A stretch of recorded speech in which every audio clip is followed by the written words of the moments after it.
Heading for Prince of Wales Pier, the cutter Portwey brings Captain Carlsen and mate Ken Dancy to a hero's welcome from Falmouth. Overnight, they had slept on the tug Turmoil, which picked them up when Flying Enterprise neared her end. Surrounded by more than 5,000, Mr. and Mrs. Carlsen from Denmark wait to greet their son.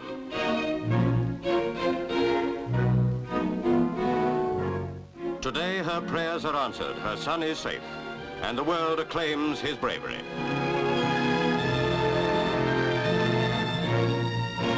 And here they come, short, stocky Carlsen and lanky Ken Dancy in uniform, led by the Mayor, Councillor Morris, and his committee. With triumph in sight, Falmouth had prepared a victor's welcome. Now it honours those who did all that men could do to deserve victory, yet saw triumph snatched from them at the very gates of success.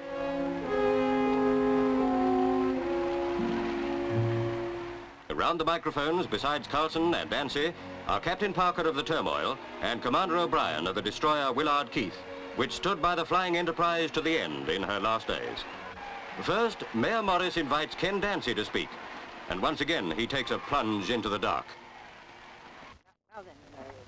Well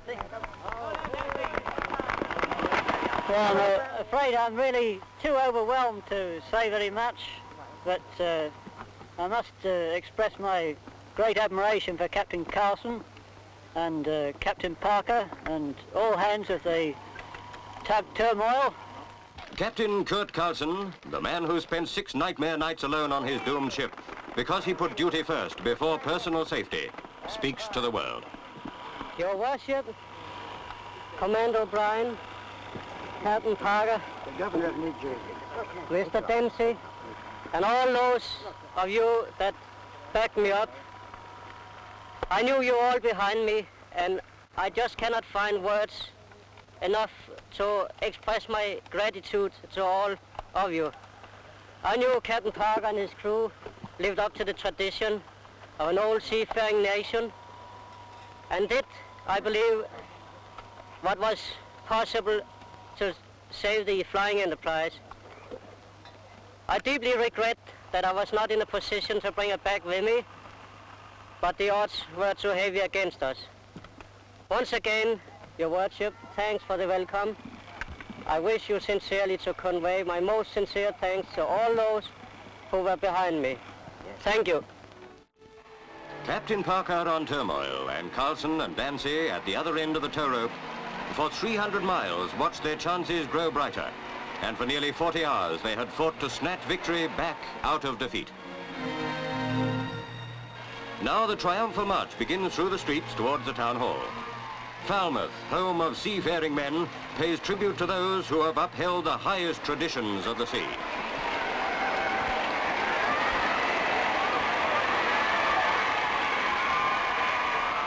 In all this, it seems hard to realize that but a few hours before they were snatched from the angry seas. Success had seemed assured when the Flying Enterprise had reached within 30 miles of Falmouth. Though listing badly with her port deck awash, she still trailed slowly behind Turmoil. Her state was no worse after 300 miles of towing, and the weather seemed fair and promising. The 5-inch tow cable was holding, but to make doubly sure, on Turmoil they were preparing a second. Then the weather broke. The calm sea gave place to gale-whipped waves, whilst along the shore crowds anxiously watched for sign of the little convoy. And as they watched, far out of sight, the cable snapped, and Flying Enterprise lay at the mercy of the gale. Though swept off their feet by almost every wave, for a day and a night, and into the second day, Carlsen and Dancy tried to make fast another line from Turmoil. But now the battle was lost, the end near. Now they must leave the ship.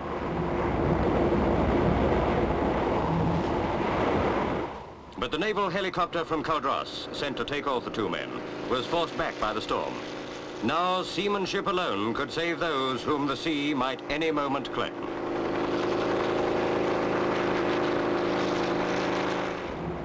Flying Enterprise heeled right over on her side.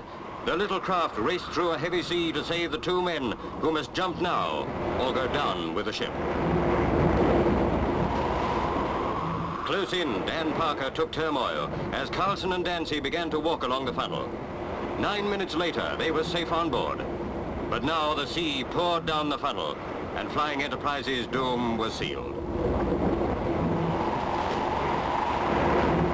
For 15 days, though badly damaged, she had defied the angry might of the Atlantic, and even now, like a stricken whale, she seemed to fight to keep afloat.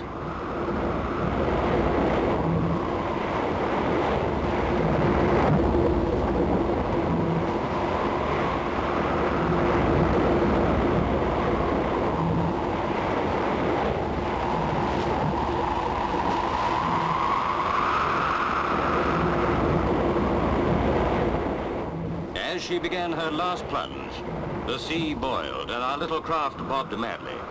The bows lifted in farewell, and as Captain Carlsen watched sadly from turmoil, across the waters came the last salute of the little ships.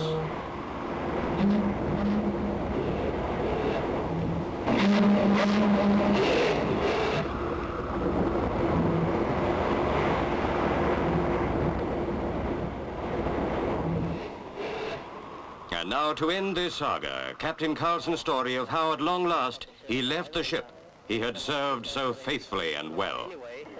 So we decided between the two of us we would walk out on the smokestack, which we did, and with our life jackets on, we jumped from the smokestack into the sea and swam toward the tugboat Turmoil, where the crew was ready to pick us up, and in less than 9 minutes we were aboard the Turmoil, where we were handed some warm tea and rum, some warm clothes, and then we had a very welcome rest. And what are you going to do now? I'm going to sleep. Well, thank you very much. Thank you.